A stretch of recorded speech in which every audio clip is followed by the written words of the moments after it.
အမေရိကန်ကသာတိုက်ခိုက်မှုတွေထပ်လုပ်လာခဲ့ရင်နာကျင်စင်မဲ့တုံ့ပြန်မှုတွေပြုလုပ်သွားမယ်လို့အီရန်ဘက်ကပြင်းပြင်းထန်ထန်သတိပေးလာတဲ့အတွက်အခြေအနေတွေတော်လေးကိုတင်းမာနေပါတယ်။ International News မြန်မာကနေကြိုဆိုပါတယ်။ကမ္ဘာတော်ဝန်ကနောက်ဆုံးရသတင်းတွေကိုအချိန်နဲ့တပြေးညီတင်ဆက်ပေးနေတဲ့ INM ကနေဒီကနေ့မှာတော့ကမ္ဘာစီးပွားရေးတစ်ခုလုံးကိုကိုင်လှုပ်နေတဲ့အမေရိကန်နဲ့အီရန်ကြားကစစ်ရေးတင်းမာမှုအခြေအနေတွေကိုအသေးစိတ်တင်ဆက်ပေးသွားမှာပါ။အမေရိကန်နဲ့အစ္စရေးတို့အီရန်နဲ့စစ်ဖြစ်နေတာ2 လကြာမြင့်လာပြီဖြစ်ပေမဲ့ဧပြီလ10 ရက်နေ့ကတည်းကစတင်ခဲ့တဲ့အပြည့်အခက်ရဲစဲရေးဟာအခုထိတော့ခိုင်မာမှုမရှိသေးပါဘူး။အီရန်ဘက်ကလည်းကမ္ဘာစွမ်းရည်အတွက်အလွန်အရေးပါတဲ့ဟော်မုတ်ရေလက်ကြားကိုဆက်လက်ပိတ်ဆို့ထားဆဲပါ။အီရန်ဒေါ်လာရဲ့အဆောင်တပ်ဖွဲ့အကြီးအကဲတူကတော့အမေရိကန်ဘက်ကစစ်ရေးအရာအနှဲငယ်ပဲဖြစ်ဖြစ်ထပ်မံတိုက်ခိုက်လာခဲ့ရင်ဒေသရင်းမှာရှိတဲ့အမေရိကန်စစ်စခန်းတွေကိုအချိန်ကြာမြင့်စွာနဲ့နာကျင်စေမဲ့တုံ့ပြန်မှုတွေလှုံ့ဆော်သွားမယ်လို့သတိပေးလိုက်ပါတယ်။ဒါအပြင်အီရန်ရဲ့လက်ရှိအဓိကခေါင်းဆောင်သစ်ဖြစ်သူအယာတိုလာမိုဂျာတာဘာခါမေနီကလည်းကီလိုမီတာထောင်ပေါင်းများစွာအဝေးကလာတဲ့နိုင်ငံသားတွေအနေနဲ့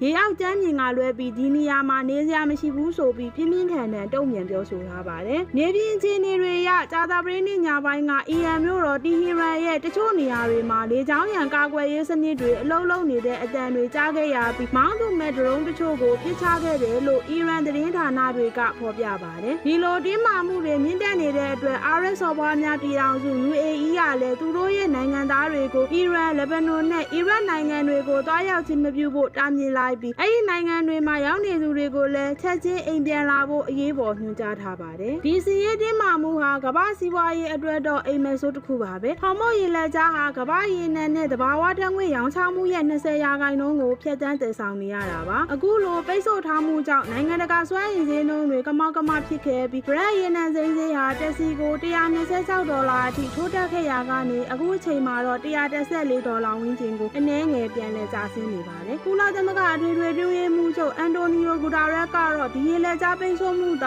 ာနှစ်လယ်ပိုင်းအထိဆက်ဖြစ်နေမယ်ဆိုရင်ကမ္ဘာစီးပွားရေးတိုးတက်မှုကျဆင်းပြီးငွေကြေးဖောင်းပွားမှုတွေမြင့်တက်လာကလူသန်းပေါင်းများစွာအလွန်မီသိရဲမွဲတင်မှုတွေနဲ့ငတ်မွတ်ခေါင်းပါမှုတန်းကိုခံရနိုင်တယ်လို့သတိပေးထားပါတယ်။ဒီအခြေအနေတွေကိုတုံ့ပြန်ဖို့သမ္မတဒေါ်နယ်ထရန့်ကအီရန်ကိုစစ်ဆက်ဆွေးနွေးပွဲစပွဲဝိုင်းစီရောက်လာစေဖို့ရည်ရွယ်တဲ့စစ်ရေးအစီအစဉ်သစ်တွေကိုကြားနာနေပါတယ်။ဒင်းဌာနတွေရဲ့ဖော်ပြချက်အရကုန်သွယ်ရေးသင်္ဘောတွေပြန်လည်ဖြတ်သန်းနိုင်ဖို့အတွက်ဟော်မုတ်ရေလက်ကြားရဲ့အစိပ်ပိုင်းတစ်ခုကိုမြေပြင်တပ်ဖွဲ့တွေသုံးပြီးသိမ်းပိုက်မဲ့အစီအစဉ်လည်းပါဝင်နေတယ်လို့သိရပါတယ်။ဒါမဲ့နိုဝင်ဘာလမှာကျင်းပမဲ့ဂျားပြည့်ရွေးကောက်ပွဲအတွက် Republican Party ရဲ့အဓိကစိုးရိမ်စရာဖြစ်နေတဲ့ဓာတ်ဆီဈေးနှုန်းတွေနဲ့ပတ်သက်ပြီးတော့လေစစ်ပွဲတွေပြီးဆုံးသွားတာနဲ့ဈေးနှုန်းတွေဟာအလင်းမြန်ပြန်ကျသွားလိမ့်မယ်လို့သမ္မတထရန့်ကအာမခံပြောကြားထားပါတယ်။ဒီရေလက်ကြားကိုပြန်ဖွင့်ဖို့အမေရိကန်ဘက်ကနိုင်ငံတကာမဟာမိတ်အဖွဲ့တစ်ခုဖွဲ့စည်းဖို့စ조사နေပေမဲ့ပြင်သစ်နဲ့ဗြိတိန်လိုနိုင်ငံတွေကတော့စစ်ပွဲပြီးဆုံးသွားတဲ့အချိန်မှသာပါဝင်ကူညီဖို့ဆန္ဒရှိတယ်လို့ဆိုထားပါတယ်။အမေရိကန်နဲ့အီရန်ကြားကအခြေအနေတွေတင်းမာနေချိန်မှာပဲတစ်ဖက်မှာလည်းအရှေ့အလယ်ပိုင်းဒေသရဲ့အဓိကပြိပခါတစ်ခုဖြစ်တဲ့အစ္စရေးနဲ့ပါလက်စတိုင်းအရေးဟာနောက်ထပ်အလဲပြောင်းသစ်တစ်ခုကိုရောက်ရှိလာပြန်ပါတယ်။အစ္စရေးဟာဂါဇာကိုသွားမဲ့ကယ်ဆယ်ရေးသင်္ဘောတွေကိုနိုင်ငံတကာရေပိုင်နက်ထဲမှာဝင်ရောက်ဖမ်းဆီးလိုက်ပါတယ်။ဧပြီလ12 ရက်နေ့ကစပိန်နိုင်ငံကနေထွက်ခွာလာတဲ့ဒီကယ်ဆယ်ရေးသင်္ဘောတွေကိုဂါဇာကမ်းမြောင်နဲ့မိုင်ပေါင်းရာချီဝေးကွာတဲ့ဂရိနိုင်ငံအနီးနိုင်ငံတကာရေပိုင်နက်ထဲမှာတွင်အစ္စရေးရေတပ်က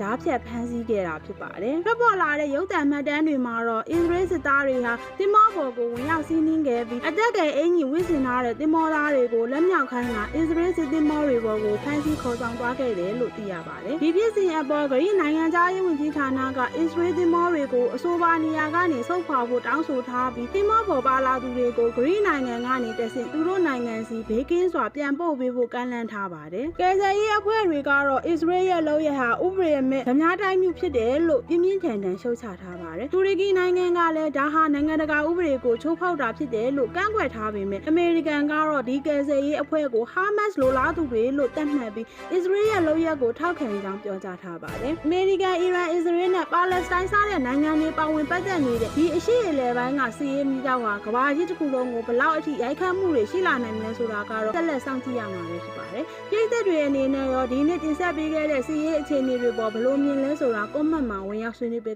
ကြပါဦး။အခုလိုအဆုံးထိကြည့်ရှုပေးတဲ့အတွက်ကျေးဇူးတင်ပါတယ်။နောက်ထပ်နိုင်ငံတကာသတင်းအသစ်တွေကိုအချိန်နဲ့တပြေးညီသိရှိနိုင်ဖို့ International News မြန်မာ INM နဲ့ Subscribe လုပ်ထားဖို့မမေ့ပါနဲ့နော်။နောက်သတင်းအစီအစဉ်မှာပြန်လည်ဆုံတွေ့ကြပါမယ်။